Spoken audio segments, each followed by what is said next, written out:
السلام عليكم، كل سنة وانتم طيبين. ده فيديو سريع كده عن الجيومتري نودز. تمام. بنتكلم بس ازاي ان احنا نعمل الموديفاير سيمبل ديفورم تويست بس من خلال الجيومتري نودز علشان نتحكم اكتر في التويست، لان ده اخرنا على التويست ان احنا نعمل تويست خفيف كده بسيط، مفيش فيه حاجات معقدة زي دي. فتابعوني في الفيديو علشان تشوفوا ازاي عملنا بالتويست موديفاير بس من خلال الجيومتري نودز حاجه زي كده. تمام. وما تنسوش تدعموني باللايك والسبسكرايب لو الفيديو طبعا عجبك، وكمان لو عايز تنضم لنا في جروب الواتساب او جروب الديسكورد كلمني، ابعت لي، هبعت لك الجروبات لو حابب تدخل عليها. بعمل ساعات لايفات محاضرات مجانية على الديسكورد لو حابب تبقى معانا، وان شاء الله يكون فيديو لذيذ كده بسيط بالنسبة لكم. يلا بينا نبدأ مع بعض. هنبدأ في الأول نشتغل بطريقة السمبل ديفورم التويست من خلال الموديفاير. فهنعمل سلندر ونعمل اس شيفت زد علشان نصغرها شوية كده، نخليها يعني كأننا عاملين صابع روج كده. نعمل ابلاي للسكيل وبعدين هنعمل شيفت دي، نطلع فوق شوية كده. تمام كده.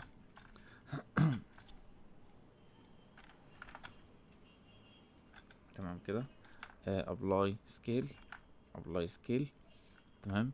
عايزين نودي الاوريجن ده للفيس اللي تحت، فانا عندي ادون هينزل ده على طول تو بوتوم، بينزل الاوريجن تحت هنا.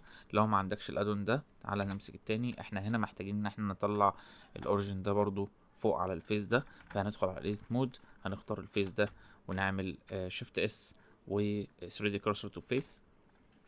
بعد كده هنروح على الاوبجكت مود set origin to 3D cursor. تمام كده. هنرجع بس ال 3D cursor تاني للاوريجن. فاصبح عندنا الاوريجن ده في الفيس ده، والاوريجن ده في الفيس اللي قباله. تمام.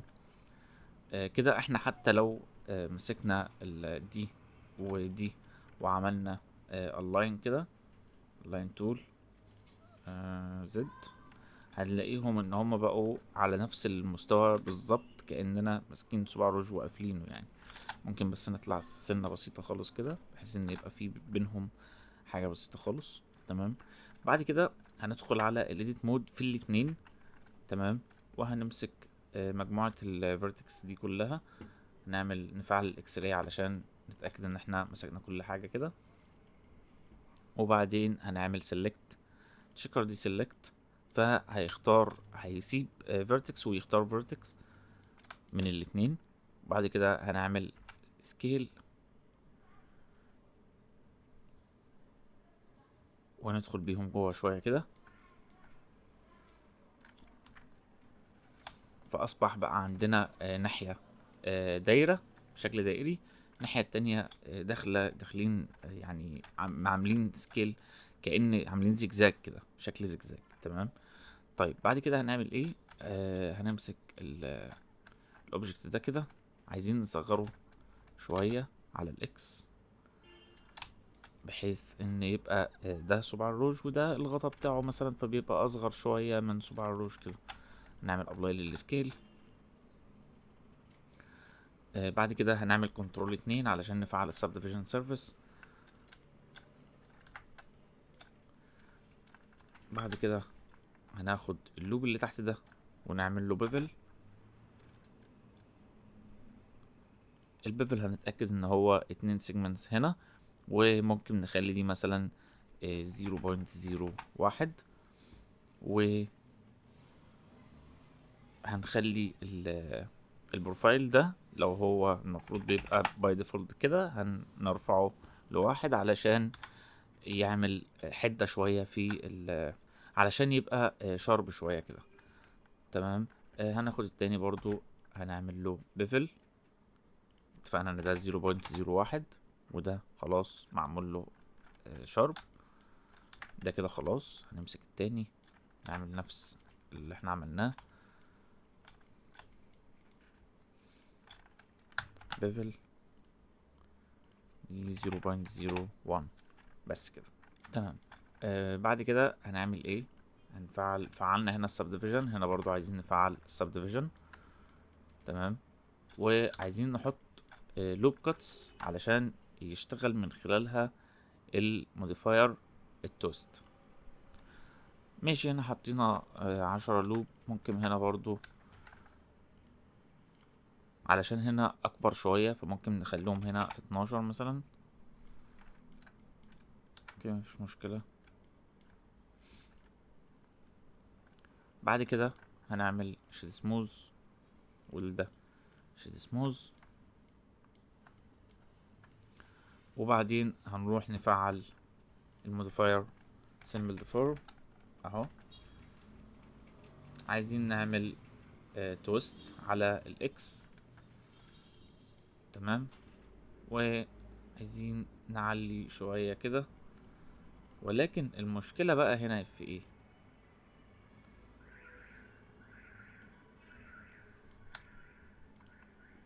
يعني زي ما انتم شايفين احنا عاملين شيد سموز. تمام. ال يعني في تحكم. ما نقدرش نعمل اكتر من كده، ان احنا نحرك بس، او نزود الانجل او نقللها، ونعلي الليميتس ونقلله. تمام. وما نقدرش نعمل اكتر من كده. عايزكم بس تشوفوا الفرق اللي هيحصل هنا. تمام. هنفعل هنا برضو السيمبل ديفورم على الزد، ولو جينا ناخد نفس الحاجات اللي هنا مثلا عاملين، خلينا دي 100، نخلي دي 100، نخلي دي كمان 100. تمام. ومفروض ان احنا نرفع الليميت ده شوية مثلا علشان نعمل حاجة بالشكل ده. تمام. واحنا هنا ما نقدرش زي ما قلت لكم نتحكم اكتر من كده. طيب، عايزين نعمل نفس الكلام ده. شيفت A سلندر، وهنعمله نفس المقاس بالظبط اهو. ونعمل شيفت D ونطلع فوق. نفس اللي احنا عملناه هنا بالظبط هنعمله هنا. هننزل ده تحت الجيومتري او سوري الاوريجين بوينت، وهنا هنرفعه فوق كده. هنعمل ابلاي للسكيل، ابلاي للسكيل، ومش هنعمل حاجة تاني هنا. تمام. حرفيا مش هنعمل حاجة تاني، مش محتاجين نعمل حاجة تاني خلاص. حلو كده. كل اللي احنا هنعمله ايه بقى؟ هندخل على الجيومتري نودز. محتاجين بس ان احنا نصغر ده شوية كده عشان يبقى نفس المستوى بتاعه بالظبط كده، نفس المستوى بتاعه. ومش هنعمل اي حاجة ولا سب ديفيجن ولا اي حاجة هنا. هندخل على الجيومتري نودز.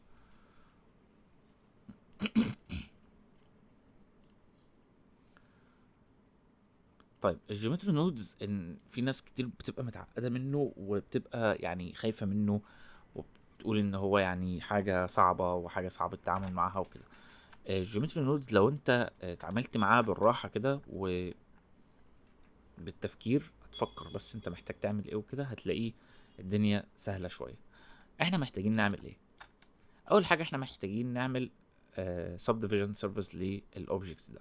تمام. مبدئيا احنا هنعمل نيو علشان نفعل عليه الجيومتري نودز. تمام كده. بعد كده قلنا محتاجين نعمل subdivision service. اول حاجه بيقابلنا الجروب انبوت والجروب اوتبوت. الجروب اوتبوت ده اللي خارج من الجيومتري نودز، والجروب انبوت اللي هو الاوبجكت الاساسي اللي احنا عملنا عليه الموديفاير. طبعا احنا ممكن نعمل هنا ايه، نزود مثلا لو عملنا كيوب، بريماتيف كيوب، احنا نقدر نخلي الاوتبوت الكيوب بدل الاوبجكت الاساسي. ولكن طبعا احنا مش عايزين كده، احنا عايزين الانبوت بتاعنا اللي هو ده يبقى ده كده انبوت. انت تقدر تعمل اي شكل تاني وتدخله من خلال الجيومتري نودز، بس طبعا ده مش احنا اللي عايزينه ولا ده اللي احنا هنتكلم عنه. احنا هنعمل ايه؟ عايزين نعمل حاجة زي دي بس بشكل اكثر احترافية من خلال الجيومتري نودز ببساطة خالص. وده المشكلة الكبيرة، ان مثلا شرح الجيومتري نودز بيقول لك حط 1 2 3 خلاص الشكل خلص. انا عايزك تتعامل بعقلك انت، مش عايز اجي اقول لك اعمل 1 2 3 علشان الشكل ده يتعمل. لو انت فكرت شوية هتعرف الحل من نفسك. تعالوا اول قبل ما نبدأ جيومتري نودز احنا عايزين ندخل على الايديت مود في الاتنين. الحركة دي بس نسينا نعملها، ونفعل الاكس راي. هناخد دول ونعمل له تشكر دي سيلكت، ونصغر شوية، نعمل اس علشان يدينا الشكل اللي كان عطولنا هنا علشان الدايرة دي كده. تمام. طيب هنروح لده، نرجع تاني للجيومتري نودز بتاعنا. اول حاجة قلنا عايزين نعملها، عايزين نعمل subdivision service، فهنعمل هنا shift A subdivision service اهي، subdivision service بس، بكل بساطة اهو عملنا السبديفيجن بتاعنا. تمام كده. طيب احنا بس علشان نعمل نزود اللوبس اللي هنا، سبورت اللوبس اللي هنا، ف هنحط هنا برضو 10 زي ما حطينا في التاني بالظبط، وهنعمل سبورت لوب فوق كده، او بلاش سبورت لوب، هنعمل بالظبط زي ما عملنا هناك، ان احنا هنعمل بيفل، والبيفل هنخلي دي 0.01، وطبعا ما ننساش ان احنا عاملينه شارب. تمام. بس كده نرجع تاني عندنا هنا في الجيومتري نودز. اول حاجه انت لما بتنزل السبديفيجن سيرفيس بينزل ليفل 1، فاحنا عاملينه هنا ليفل 2، فهنخلي ده ليفل 2. تمام. بعد كده عايزين نعمل له ايه؟ عايزين نعمل شيد سموث، فهنحط نود تانية اللي هي سموث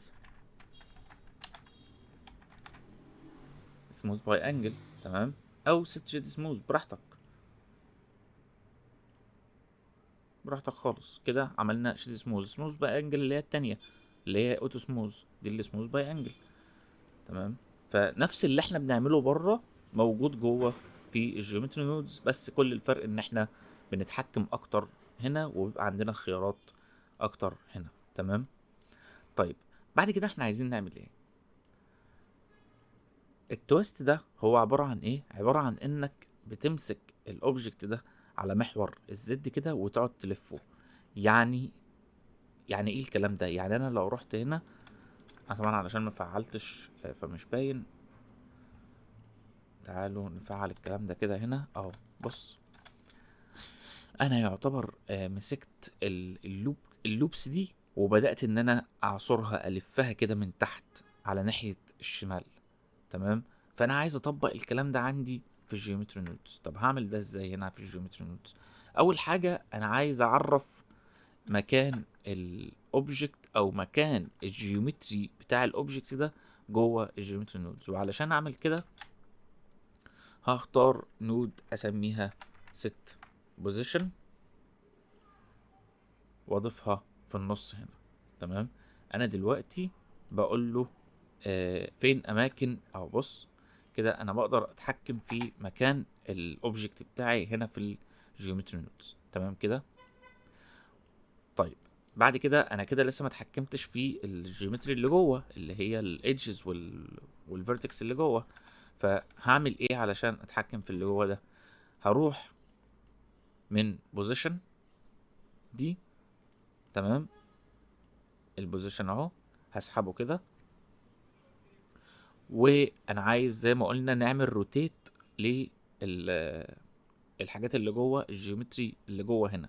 فهقول له هختار من هنا فيكتور روتيت. تمام كده.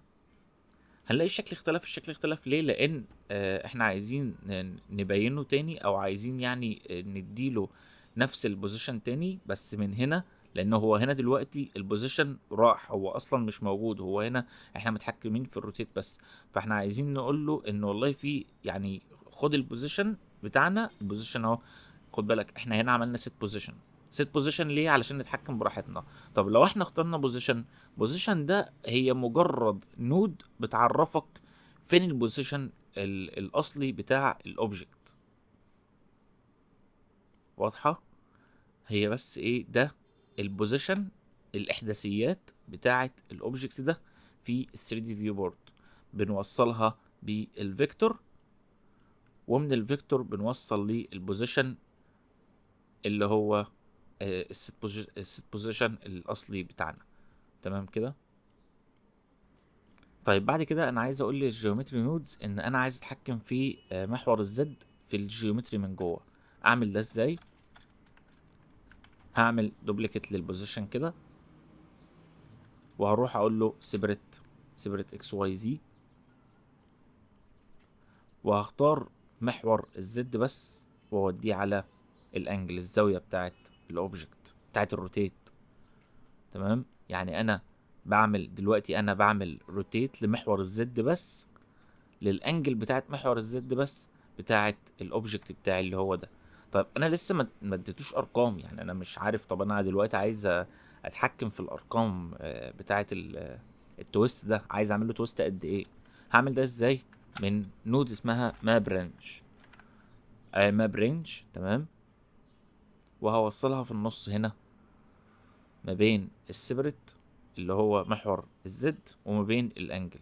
لما هوصلها هنا هو هيحط الزد في الفاليو دي، الفاليو دلوقتي بتاعت الانجل. يعني ايه الفاليو بتاعت الانجل؟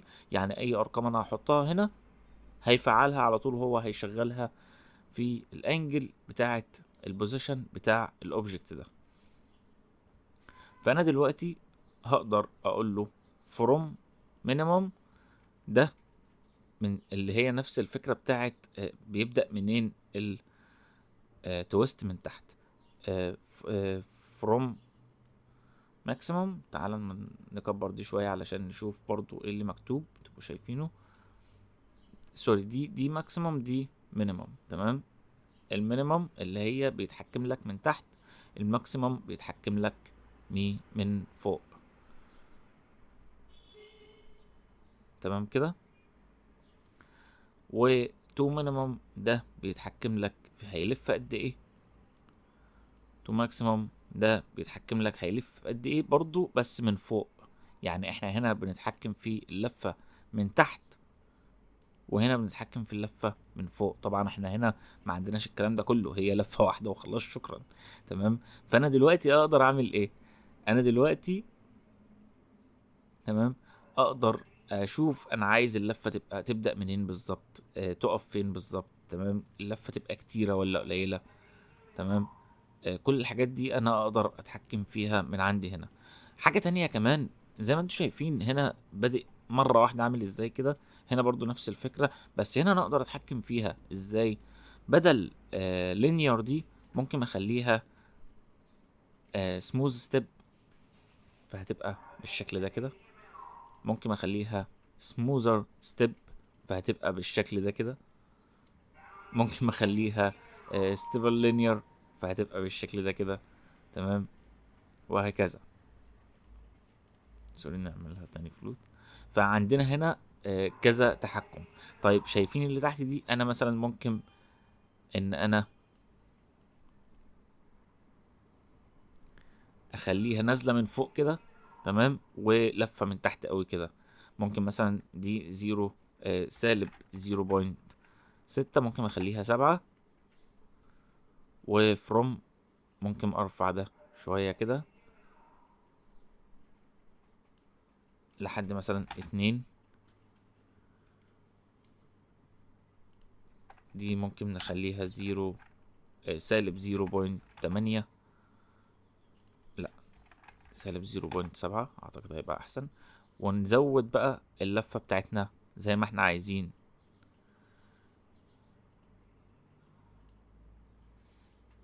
تمام، خلينا بس كده ايه، نجرب ان احنا كمان.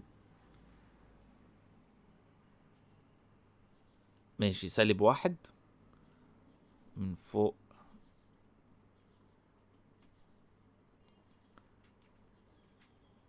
ممكن نخلي دي 1.5، تدينا شكل يعني ايه لطيف خالص كده. تمام، ممكن ان احنا كمان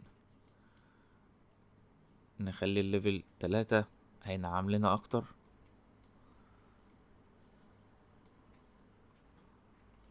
تمام، شايفين هنا اتحكمنا ازاي؟ طيب انا دلوقتي ممكن اعمل ايه؟ كوبي. تمام، واختار هنا بيست، اعمل اول نيو، واختار دي. يبقى انا هفعل نفس اللي احنا عملناه فوق، بس اللي احنا اخدناه كوبي. تمام على الاوبجكت اللي تحت ده. بس كل الحكايه ان احنا هنزود له طبعا اللوب كاتس اللي هم كانوا 12، وهناخد اللوب اللي فوق مع اللوب اللي تحت ونعمل لهم بيفل 0.01.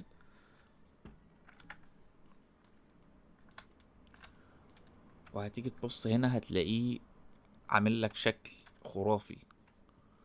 وطبعا برضو نقدر نتحكم فيه براحتنا. احنا دلوقتي خد بالك بادئين برضو من نفس الفكرة كده.